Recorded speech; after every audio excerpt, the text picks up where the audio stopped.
आज तक रेडियो सुनता है सारा जहां। ज्ञान ध्यान।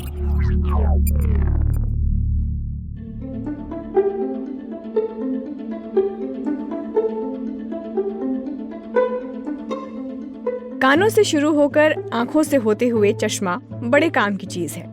ये मेरा पर्सनल एक्सपीरियंस भी है और मेरी तरह दुनिया भर के करोड़ों लोगों का भी होगा।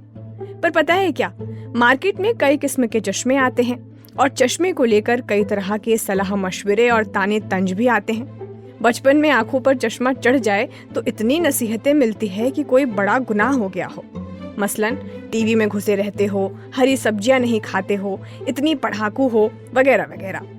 मैं 7वीं या 8वीं क्लास में थी, तब से ही चश्मा लगा रही हूँ। अब क्या है ना, चश्मे के साथ आपका इतना राब्ता हो जाता है कि फर्क भी नहीं पड़ता कि लोग कहते क्या हैं।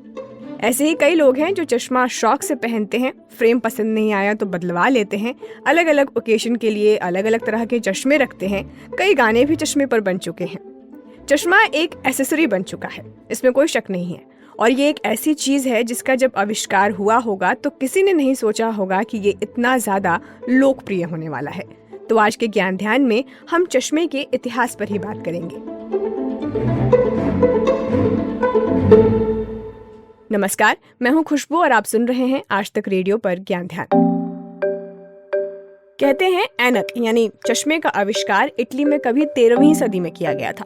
तब से 600-700 साल बीत चुके हैं। चश्मे ने अनेक रूप रंग बदले हैं और अब तो बाजार में इतनी तरह के फ्रेम्स भी उपलब्ध हैं कि बहुतों के लिए ये चुनना मुश्किल हो जाता है कि आखिर किसे चुने और किसे छोड़े। कई बार पसंद करके खरीद लिए गए फ्रेम को बदला जाता है। अगर आपके फ्रेंड्स उसमें नुक्स निकाल दे या फिर आपको खुद ही लगने लगे आईने के सामने कि चश्मा शायद गलत ही चुन लिया है। आखिरकार चश्मा बहुतों के लिए शरीर के एक नए जुड़े अंग से कम नहीं होता।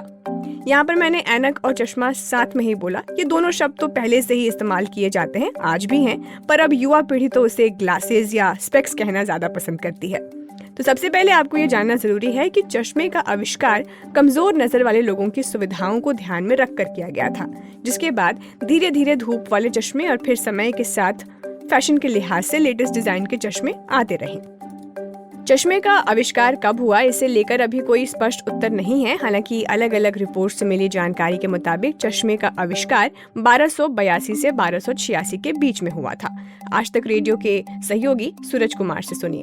चश्मे के आविष्कार के तौर पर इटली के अलेसेंद्रो डी स्पिना और सल्वीनो डेली आमर्टी का नाम लिया जाता है। फिर भी ज्यादातर जगहों पर अलेसेंद्रो डी स्पिना को ही इस आविष्कार का जो जनक है वो माना गया है, जबकि आमर्टी के योगदान को कभी नकारा भी नहीं गया है। धूप के चश्मे या रंगीन चश्मों की बात की जाती है तो माना जाता है कि इसका पहली बार इस्तेमाल 12वीं शताब्दी में हुआ था। सबसे पहले चीन में ही इसकी खोज हुई थी। इसे धुएं के रंग के क्वार्टर्स से बनाया गया था। बताया जाता है कि इस चश्मे का इस्तेमाल पहली बार वहाँ के न्यायाधीशों ने किया था। पहले सिर्फ अमीर लोग ही इसका इस्तेमाल करते थे। चीनी अदालतों में यह आम था।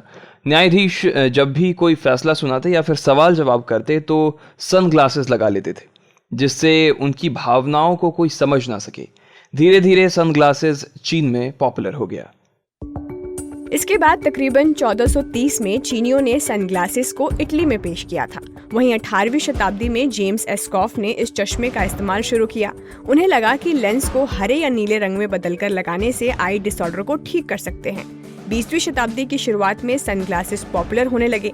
इसके बाद फिल्म स्टार्स ने इस चश्मे का इस्तेमाल स्टूडियो रोशनी से बचाने के लिए शुरू कर दिया।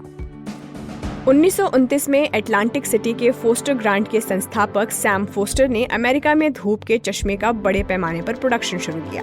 अटलांटिक सिटी में बोर्ड वॉक पर फोस्टर ग्लास धूप के चश्मे की पहली जोड़ी बेचने के बाद उनके बिजनेस में तेजी आई। 1930 के दशक तक यूएसए में सनग्लासेस एक लोकप्रिय फैशन ट्रेंड बन गया था। 1936 में पोलराइड कॉरपोरेशन के संस्थापक एडविन लैंड ने पोलराइड फिल्टर का आविष्कार किया था, जिसमें चश्मा पहली बार हानिकारक यूवी रेस से प्रोटेक्शन दे रहा था। साथ ही फैशन और आराम के साथ साथ स्वास्थ्य सहायता के लिए एक कीमती चीज बन सके। आर्मी और एयर फोर्स के लिए भी खास धूप के चश्मे बनाए गए, जिसमें पीला रंग भी आने लगा। सेकेंड वर्ल्ड वॉर तक मशहूर एविएटर एंटी ग्लेयर ग्लासेस आ चुके थे। वहीं 1960-70 के दशक तक तो सन ग्लासेस का क्रेज पूरी दुनिया के सिर चढ़कर बोल रहा था। आपने बाइफोकल चश्मे का भी नाम सुना होगा, जिसमें दूर और पास दोनों की चीजें दिखाई देती हैं। उसका आविष्कार किसने किया था, सूरज कुमार बता रहे हैं। बेंजामिन फ्रैंकलिन को 1784 में बाइफोकल्स का आविष्कार करने का श्रेय दिया जाता है।